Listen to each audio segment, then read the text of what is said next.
अगर एक साल यूपीएससी की तैयारी करनी है तो 8 लाख का पैकेज लेके आओ दिल्ली, तब होगा यहाँ पे। ऐसा है, इतनी कोचिंग में चलता है वहाँ पे 1.5 लाख 2 लाख 2.5 लाख फीस है, वो कहेगा मेरा ही 5,000 बनता है इसमें से कोचिंग के एडमिशन दिलाने पे। उसके बाद पीजी वाला पकड़ लिया, पीजी वाले के नाम पे 15,000 मान लीजिए उसका पीजी का वो रेंट है, कहेगा कि इसमें 50% मेरा ब्रोकर बनता है, उसको देना ही देना है। 7,500 वो रख लेगा, 7,500 वो रख लेगा। फिर जैसे पीजी एडमिशन लेगा कहेगा कि इसका सिक्योरिटी होता है 10,000 रुपये, ठीक है, वो सिक्योरिटी ले लेते हैं 10,000 रुपये। मान लीजिए 2 महीने बाद को खाना पसंद नहीं आया, यहाँ पे वहाँ पे प्रॉब्लम है, वो कह रहा है कि मेरा सिक्योरिटी वापस करो, वो वापस करेगा। तो उनके मोरल वैल्यूज कहाँ गए? हर यूपीएससी के छात्र को पेपर 4 पढ़ाया जाता है, उनकी इथिक्स है तो इथिक्स को बताइए। हम लोगों को तो ज्ञान का पाठ पढ़ा दिया गया है, बेटा तुमको भ्रष्टाचार नहीं करना है, बेटा तुमको इस समाज सेवा करना है, यूपीएससी के अंदर आना है तो ऐसा करना। तो मैं उन टीचरों से पूछना चाहता हूँ वो क्यों नहीं हमारे साथ आ रहे? वो हमें सेकंड फैमिली मानते हैं। जब हम एडमिशन लेते हैं तो हर कोचिंग बोलती है कि बेटा हम तुम्हारे सेकंड फैमिली। उन सेकंड फैमिली से पूछना चाहता हूँ आज हमारे साथ कल 7 बजे से मैं धरना पे बैठा हूँ तो अभी तक क्यों? वो तो है, इथिक्स के टीचर तजुर्बा उनके पास है, ज्ञान को देंगे ही, बाकी बच्चों को ज्ञान नहीं है, उनका केवल फेसबुक पे इंस्टाग्राम पे ही। वो दृष्टि आईएएस है संस्थान जो लोगों को आईएएस बनने का सपना दिखाता है, या ये कहें कि दिन में सपने दिखाते हैं।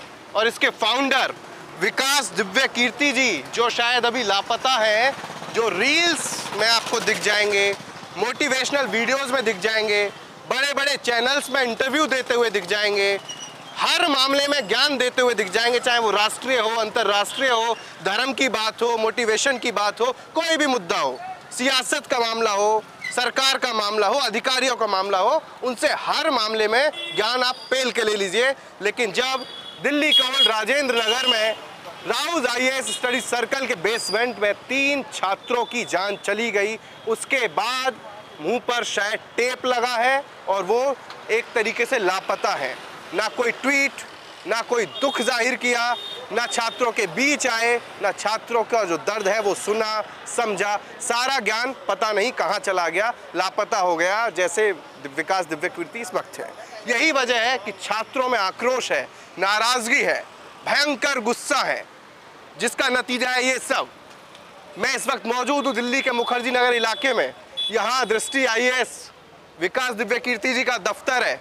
यहीं पर बैठकर बहुत सारी रणनीति तय होती हैं, ज्ञान बांटा जाता है, मोटिवेशनल स्पीच दी जाती है, देश के युवाओं को सपने दिखाए जाते हैं कि आइए हम आपको आईएएस बना देंगे, जिन्हें सुनकर हजारों लाखों छात्र, लाखों युवा देश के अलग अलग कोने से दिल्ली भागे चले आते हैं, सपना सजोते हुए, आंखों में कुछ सपने लेकर।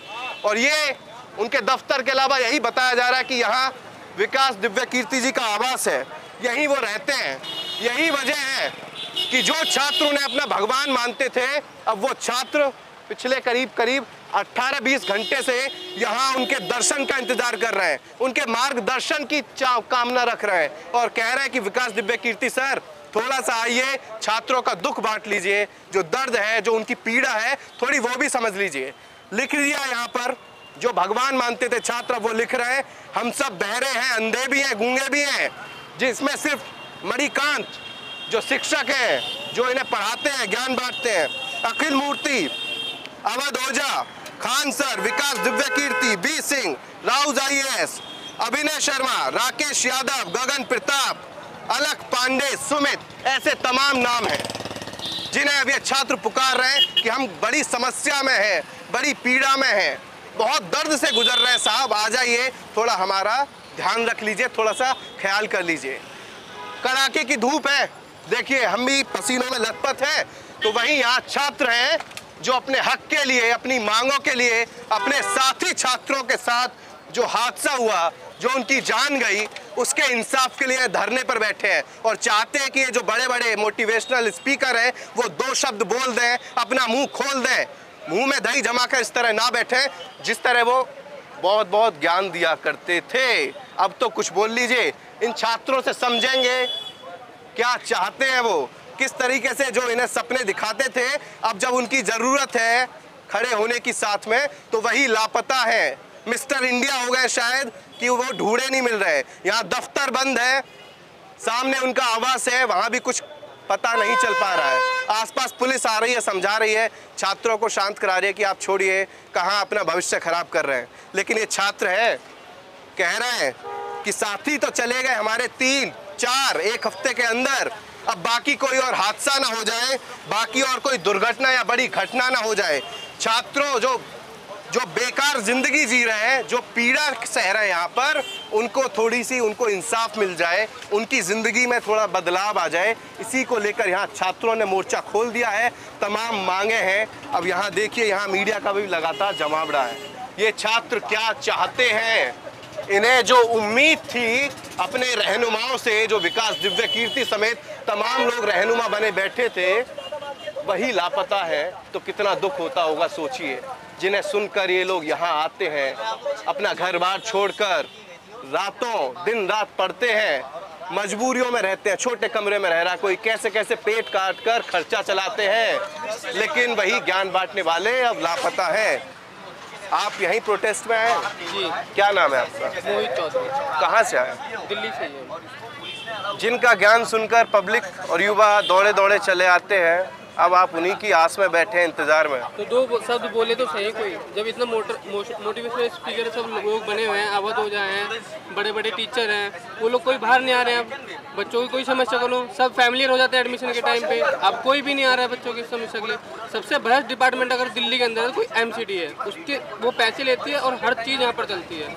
अभी पूरी मुखर्जी नगर को नोटिस हो रखा है कि NOC की रिक्वायर्ड है, यहाँ पर NOC किसी कोचिंग के पास नहीं है, और बस नोटिस हो रखा है। क्लासेस प्रॉपर हर उसमें चल रहे हैं, कोई first floor, second floor, third floor, library, PG, सब जगह सब चल रहा है, लेकिन बस नोटिस आने के बाद कोई भी समस्या का समाधान नहीं हुआ है। सील करें तुरंत और तुरंत एक्शन हो कोचिंग पर। यहाँ पर आप चाहते हैं कि जो ये गैर कानूनी धंधा चल रहा है उस पर शिकंजा कसा जाए, लगाम कसा जाए। तो आपसे जानना चाहेंगे कि जब एक छात्र आता है सपने सजोते हुए, तो किस तरीके से उसका खून पी लिया जाता है, किस तरीके से जो आप आरोप लगा रहे हैं माफिया रैकेट चल रहा है, नेक्सस चल रहा है, ये कैसे काम कर रहा है, जरा समझाइए। कोचिंग के माफिया होगा तो चल ही रहा है, क्योंकि लाख 2-2 लाख 3-3 लाख फीस है, 500-500 बच्चे कोचिंग से अंदर बैठते हैं, ना तो बच्चा टीचर से मिल पाता है उस हिसाब से, ना तो यहाँ पे कोई बच्चे को पर्सनल गाइडेंस हो पाता है। बाद में पे कर लो क्लियर, उसके बाद मेंस में हम आपकी हेल्प करेंगे। अरे बच्चा क्यों करेगा? 2.5 लाख किस चीज़ का आपको दिया उन्होंने? 2.5-3 लाख रुपये। आप किस कोचिंग में पढ़ते हैं? मैं अभी ज्ञान IAS में। ज्ञान IAS में? हाँ जी। सब कोचिंग का एक जैसा हाल है? सबका A to Z ऐसा ही है। कोई यहाँ दृष्टि IAS वाला है जो दृष्टि IAS में पढ़ता हो? आप दृष्टि IAS में कोई है आप जो दृष्टि इनके विकास दिव्य कीर्ति जी के कोचिंग में पढ़ते हैं? आप चलिए, जो विकास दिव्य कीर्ति के ही कोचिंग में पढ़ते हैं, उनका ज्ञान शायद दिन रात सुनते होंगे, उम्मीदों बहुत सारी होंगी विकास दिव्य कीर्ति जी से, उम्मीदें बहुत सारी होंगी विकास दिव्य कीर्ति जी से, सुनते होंगे। लेकिन जब से ओल्ड राजेंद्र नगर में हादसा हुआ है, जब से छात्रों को ज़रूरत आन पड़ी है कि आ जाएं साहब लोग, थोड़ा हमारे साथ खड़े हो जाएं, तब ये सब लोग कहाँ चले गए, कहाँ छिप गए? मैं यहाँ 2022 में आके एडमिशन लिया, मुझसे ये कहा गया कि दिव्य कीर्ति सर की क्लास चलेगी, आप एडमिशन लिए, तब से आज तक उनको हम लोगों ने नहीं देखा। कल से हम लोग यहाँ प्रोटेस्ट कर रहे हैं, उन्होंने ना किसी को भेजा, ना कोई उनके तरफ से आया। हम बच्चे यहाँ परेशान हैं, मर रहे हैं, धूप में रह रहे हैं, बिना पानी का यहाँ रह रहे हैं, प्रशासन भी आ रही है वही काम कर रही है, ना हम लोगों को सुनने वाला है, ना कोई हम लोगों को देखने वाला है। आप कहाँ के रहने वाले? हम गोरखपुर से रहने वाले हैं। क्या सोच कर आता है एक छात्र? एक छात्र अपना सपना लेके आता है, अपने घर वालों का, अपने माँ बाप का सपना लेके आता है कि हम वहाँ जाएंगे, वहाँ अच्छी कोचिंगें हैं, अच्छा फैसिलिटी है, जिससे हम आगे बढ़ेंगे, हम एक UPSC एस्पिरेंट बन के देश की सेवा करेंगे। लेकिन ऐसा यहाँ कुछ नहीं मिलता है हमें केवल बुलाया जाता है और बढ़िया बढ़िया इंस्टाग्राम पे और फेसबुक पे जगह जगह पे रील्स बना के डाले जाते हैं, जिससे माँ बाप के दिमाग में वो चीज़ बनता है। लेकिन ऐसा कुछ होता नहीं, वो केवल अपने लिए, अपना पैसा कमाने के लिए, कहाँ से उनको 2 पैसे मिले। आप दृष्टि IAS की कई ब्रांच होंगी यहाँ पे, आप कौन सी ब्रांच में पढ़ते हैं? मैं एक ही ब्रांच है यहाँ, दृष्टि IAS की ब्रांच एक ही है, मेरा 47 बैच है। 47? हाँ। कितनी भीड़ रहती होगी, किस तरीके से कानूनों को ताक पर रखा जाता है? एक क्लास में कम से कम 500 से 700 की भीड़ होती है। यहाँ कहा जाता है कि आपको इतने दिन में कोचिंग, 1.5 साल में कोचिंग करा दिया जाएगा, कंप्लीट किया जाएगा, जबकि ऐसा कुछ नहीं है। हम एक क्लास करने के लिए हमको बुलाया जाता है, हमको इतना बर्डन दिया जाता है कि एक साल में 3-3 क्लास कराया जाता है। हम क्या करें? हमें सुबह 9 बजे बुलाया जाता है, शाम को 9 बजे लेके जाया जाता है, हम लोग घर जाते हैं, रूम पे जाते हैं अपने, ऐसे मरते रहते नहीं। उन लोगों को कोई परवाह नहीं है। 1.5 साल का क्या, और जिस संस्था में टीचर को दिखाया जाता है कि ये टीचर है, ये टीचर है, और आने के बाद पता चलता है कि वो टीचर चले गए, वो टीचर चले गए, ऐसे चले गए। बाकी और कोई भी फैसिलिटी यहाँ ऐसा नहीं है जिसकी वजह से हम लोग यहाँ रह सके। अच्छा, वो तजुर्बा वाला ज्ञान आजकल बहुत वायरल हो रहा है। हाँ, वो तो है। इथिक्स के टीचर तजुर्बा, उनके पास से ज्ञान तो देंगे ही। बाकी बच्चों को ज्ञान नहीं है, उनका केवल फेसबुक पे, इंस्टाग्राम पे ही ज्ञान है। विकास दिव्य कीर्ति जी जो तजुर्बा को लेकर उनकी जो काफ़ी बातें होती है वो वायरल हो रही है आजकल की। तजुर्बा कहते हैं, कुछ नहीं, तजुर्बा तो मिलेगा। तजुर्बा मिलेगा। मैं पूछना चाहता हूँ, जो टीचर में इथिक्स पढ़ाते हैं उनके मोरल वैल्यूज कहाँ गए? हर यूपीएससी के छात्र को पेपर 4 पढ़ाया जाता है, उनकी इथिक्स है तो इथिक्स को बताइए। हम लोगों को तो ज्ञान का पाठ पढ़ा दिया गया है, बेटा तुमको भ्रष्टाचार नहीं करना है, बेटा तुमको इस समाज सेवा करना है, यूपीएससी के अंदर आना है तो ऐसा करना। तो मैं उन टीचरों से पूछना चाहता हूँ वो क्यों नहीं हमारे साथ आ रहे? वो हमें सेकंड फैमिली मानते हैं। जब हम एडमिशन लेते हैं तो हर कोचिंग बोलती है कि बेटा हम तुम्हारे सेकंड फैमिली। उन सेकंड फैमिली से पूछना चाहता हूँ आज हमारे साथ कल 7 बजे से मैं धरना पे बैठा हूँ तो अभी तक क्यों कोई नहीं आया है? सबसे पहला मेरा ये सवाल है। ये जो कह रहे हैं हादसा, मैं साफ बताना चाहता हूँ ये कोई हादसा नहीं है, ये प्री प्लानिंग हत्या है स्टूडेंट की। एक बार नहीं 1000 बार हो चुकी है। जैसे कि कल भी हमारी हत्या करने की कोशिश की गई। कल भी हमारे पे क्या हुआ था? कल रात को एम्बुलेंस चलाई गई थी। एम्बुलेंस 2 बार निकल गई, वो एम्बुलेंस बिल्कुल खाली थी। तीसरी बार जो एम्बुलेंस की स्पीड 100 किलोमीटर प्रति घंटा की स्पीड से एक आती, जिससे में हम लोग इतने फुर्ती में थे कि हम लोग इधर हो गए। बाल हम छात्र बचे कूद के हुए। हम लोग यहाँ प्रोटेस्ट कर रहे थे, पुलिस प्रशासन बिल्कुल शांति ढंग से 40 से 50 अधिकारी और कांस्टेबल लेवल के लोग, सब लोग वहाँ थे। हम लोग उन्होंने अलाउ करा, हम लोग यहाँ प्रोटेस्ट कर रहे थे। वहाँ से एक एम्बुलेंस लगभग 60 से 70 की स्पीड में आती है बिना रुके। हम लोग जहाँ बैठे हैं उधर से आती है और हम लोगों को लगा अगर वो वीडियो है दिखाइए एक बार। हम भी अपने कैमरा पर्सन से कहेंगे कि अगर इनके पास वीडियो है तो दिखाएं। हाँ बिल्कुल है। हमने आज तक और इंडिया टीवी वालों को वीडियो भेज दिया, आपको भी भेजेंगे। और उसका प्रॉपर उसके बाद हमने जब पुलिस से शिकायत की, पुलिस वाले ने बोला कि हम CCTV निकाल के उसके ऊपर कार्रवाई करेंगे। हम लोग बोले, और वो इवन एक पुलिस वाला तो ऑफ द कैमरा ये बोला कि अगर कुछ हो जाता तो हम लोगों की ये इस टाइप से, क्योंकि वहाँ उनके अधिकारी खड़े थे। बैरिकेडिंग कब लगाए गए? बैरिकेडिंग उसके बाद लगाए गए? बैरिकेडिंग लगी थी, बैरिकेडिंग हटाई गई। पूरी घटना था। सबसे पहले पुलिस आती है, बैरिकेड्स के अंदर हमें बंद कर देती है। हमारे 2 बार जब एम्बुलेंस आई, 2 बार एम्बुलेंस आती है, बैरिकेड्स लगे रहते हैं। तीसरी बार प्री प्लान करके उन्होंने बैरिकेड्स हटाए। जब मैंने पुलिस वालों से पूछा भैया ये क्यों हटाए गए, तो उन्होंने बोला बेटा अब रात हो गई है, कोई नहीं आ रहा है। तो हमने कहा ठीक है हटा दो। उनके हटाने के बाद जैसे ही उन्होंने बैरिकेड्स हटाए उस तर रफ्तार में तेज एम्बुलेंस आती है, हमें कुचल के चली जाती है। ये क्या मतलब था? ये हम विदाउट चैनल वाले और देखिए ये हमारे पास है। ये देखिए एम्बुलेंस दिखाइए, अब यहाँ दिखाइए आपका कैमरा। ये देखिए ये सुनियोजित हत्या जो वहाँ हुई है, इसको एक्सीडेंट नहीं बोलना, मुझे लगता है कि उस परिवार के साथ इंजस्टिस है। अगर उसका एक्सीडेंट आ जाता है। एक सेकेंड, इन छात्रों का आरोप है, जो ये तस्वीरें दिखा रहे हैं, इन छात्रों का आरोप है जब हम शांति से यहाँ प्रदर्शन कर रहे थे, विकास दिव्य कीर्ति जी से इंसाफ की गुहार लगा रहे थे कि आप कहाँ छिपे बैठे हैं, आ जाइए। तो यहाँ पर एम्बुलेंस उन पर चढ़ाने की कोशिश की गई, यानी जबरन पुलिस की मौजूदगी में उनका प्रदर्शन खत्म कराने की कोशिश की गई। और ये कहीं ना कहीं ये आरोप लगा रहा कि ये चाल थी, सुनियोजित साजिश थी, प्रशासन ने के इशारे पर ऐसा सब कुछ हुआ। जी यहाँ कहती है कि एम्बुलेंस दारू पी के चला रहे थे, इसमें हमारी क्या गलती है? यहाँ ACP सर आके हम लोग के मुंह पे कहते हैं दारू पी के चला रहा है। बताइए दारू पी के कौन सी गाड़ी चलाई जाती है? एक एम्बुलेंस वाला दारू पी के चला सकता है? आप दारू का ठेका देखिए, सर्जना का स्थल है। तो दारू पी के चला रहा है तो पुलिस क्या कर रही थी? सवाल ये है। हम ये है, आप यहाँ से 100 किलो यहाँ से पास में जाओगे, स्कूल बना है, उसके आसपास दारू के ठेके क्यों खोल रखे? या पढ़ने वाले छात्र दारू पीने के लिए आए हैं क्या? यहाँ से दारू के ठेके क्यों नहीं हटाए जाते? अब लैंड माफिया क्यों नहीं हटाते हैं? हर बार हमारे साथ धोखा किया जाता है। कभी हमें करंट के द्वारा, कभी हमें पानी के द्वारा मार दिया जाता है, तो कभी हमें किसी न किसी कारण दबा दिया जाता है। हमारे इस बार हमारा आंदोलन दबने वाला नहीं, हम अपनी मांगों को बैठे और हमें सबसे पहले एक अकेडमिक हक चाहिए। हम अकेडमिक जोन की बात कर रहे हैं। इसका मांगे क्या है आपकी? अब इन लोगों हमारी मांग यही है कि यहाँ के कमिश्नर आके हमसे बात करें, यहाँ के MLA हमसे आगे बात करें, यहाँ के सांसद हमसे आगे बात करें। क्योंकि जो कोई आता है बेटा हमारा हायर एजुकेशन है, जो कोई इसकी जिम्मेदारी बेटा हम उनसे बात करने को तैयार है। आप कौन सी कोचिंग में पढ़ते हैं? मैं KGS में पढ़ता हूँ। वहाँ भी बेसमेंट में नहीं, वहाँ पे बेसमेंट में कोई लाइब्रेरी नहीं, वहाँ पे क्लासेस है, बहुत अच्छा क्लास है। उसके 2 एग्जिस्ट होने के बाद भी MCD ने उसको बंद किया। एग्जिट होने के बाद भी बंद किया। मैं आपको अभी भी KGS की कोचिंग में जाकर दिखा सकता हूँ, जिसमें जाने का रास्ता एक अलग था, निकलने का रास्ता एक था, और इमरजेंसी एक रास्ता अलग था। जिस कोचिंग में 3 रास्ते थे उसको भी MCD ने सील किया। किसके कहने पर किया, मैं MCD को पूछना चाहता हूँ आज। अब मनमानी चल रही है। मनमानी चल रही है क्योंकि KGS का पैसा नहीं होगा, उसने नहीं दिया, और यहाँ दृष्टि के पास पैसा था, दृष्टि ने भरा, तो बेसमेंट में क्लास चल रही है। एक आगा नया है नेहरू विहार में, आप बताइए ना। ये कौन सी जगह है अभी? मुखर्जी नगर। मुखर्जी नगर का है, मुखर्जी नगर का चौराहा है, बिल्कुल बत्रा है, ये मुखर्जी नगर का मेन जगह है। तो किसी भी शिक्षक ने जो कोचिंग सेंटर चलाते हैं इस हादसे के बाद कभी सुध लेने की कोशिश नहीं की? कभी कोई टीचर ने हमारे पास आके नहीं बैठा है। आप बताइए। यहाँ पे ऐसा है ना, मैं बताता हूँ कि हमारे घर वालों को ये टेंशन नहीं है कि एग्जाम हमारा क्रैक हो रहा है नहीं हो रहा है, पढ़ रहे हैं नहीं पढ़ रहे हैं।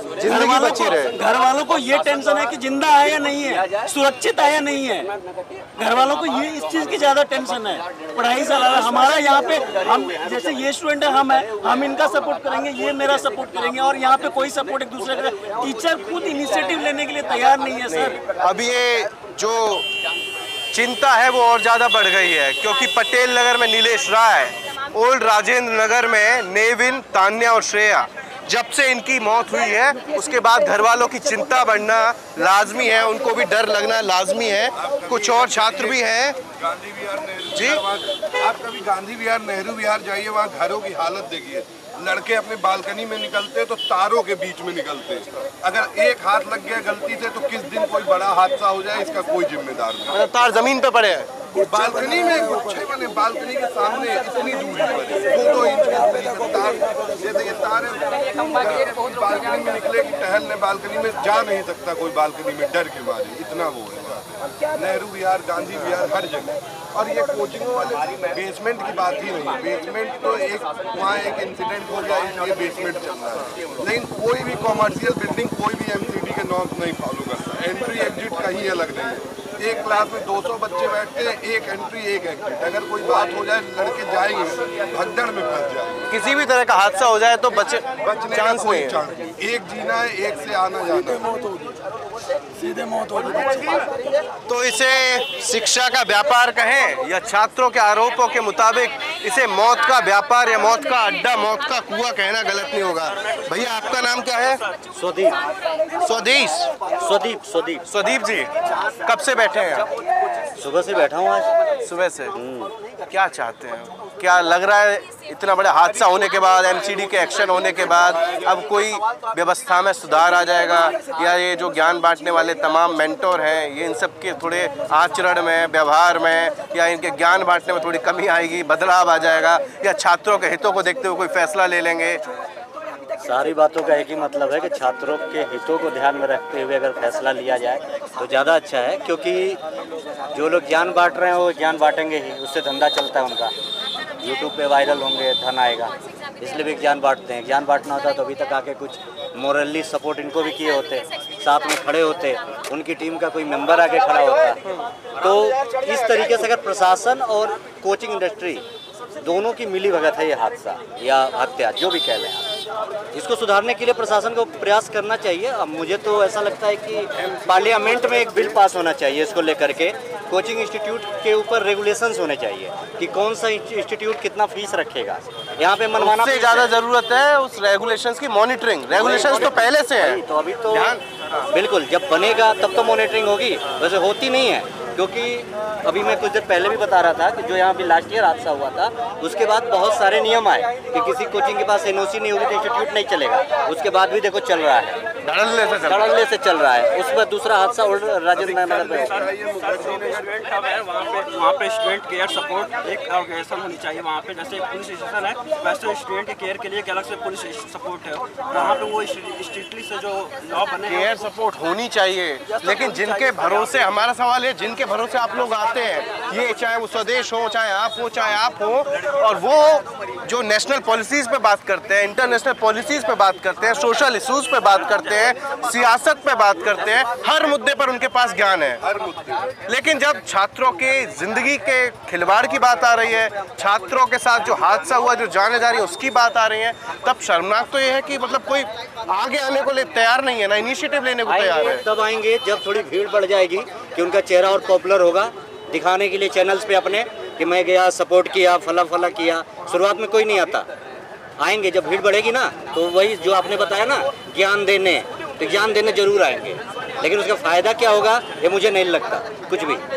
11 करोड़ रुपए कमा लिए तो लड़कों की कोई वैल्यू रही नहीं है, ठीक है। एक एक लड़के से 3-3 लाख रुपए ले रहे हैं, एक एक बैच में 1-1 हज़ार लड़के पढ़ा रहे हैं। आप ऐड करके देख लीजिए कितने रुपए हो रहे हैं। अच्छा एक बात बताइए, यहाँ बच्चे आते हैं, एक बच्चा लगभग कितनी मोटी रकम वसूल ली जाती है हर तरीके से, लाइब्रेरी, रहना, खाना, सब? मंथली बता रहा हूँ, आएगा कोचिंग पे 3 लाख रुपए कोचिंग पे देगा कम से कम, ठीक है। और फिर रूम लेगा तो कम से कम 10,000 रुपए रूम का रेंट, प्लस 10,000 सिक्योरिटी और प्लस उसका ब्रोकरेज, ठीक है। 30,000 रुपए ये होगा, 3 लाख रुपए वो होगा, प्लस लाइब्रेरी लगाएगा तो 3,000 रुपए, 4,000 रुपए की लाइब्रेरी लगती है महीने की। और खाना करीब 50,000 रुपए साल का। ये वर्ड्स में ये अगर एक साल यूपीएससी की तैयारी करनी है तो 8 लाख का पैकेज लेके आओ आराम से, तब होगा यहाँ पे। ऐसा है, ये इतनी लूट है। और वो लड़के फिर भी ये कह देंगे कुछ नहीं मिलेगा तो तजुर्बा तो मिलेगा। तजुर्बा मिलेगा, यहाँ कोई तजुर्बा लेने थोड़ी आया। तजुर्बा लेना होता तो रोड पे तजुर्बा ही भारत में बिक रहा है। अगर इंस्टाग्राम पे ही पढ़ाई करानी है, कहते हैं कि कुछ नहीं होगा जिंदगी में, तजुर्बा होगा। तजुर्बे से क्या हो रहा है? यहाँ आओ, अब कहीं नहीं आ रहा लड़कों के बीच में।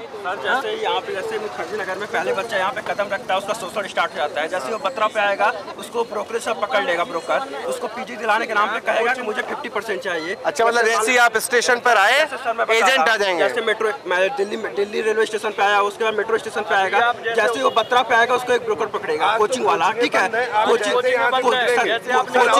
कोचिंग वाला ब्रोकर पकड़ लिया कि चलिए मैं आपको कोचिंग दिखाता हूँ। जैसे कोई भी कोचिंग में चलता है, वहाँ पे 1.5 लाख, 2 लाख, 2.5 लाख फीस है, वो कहेगा मेरा ही 5-6 बनता है इसमें से कोचिंग के एडमिशन दिलाने पे।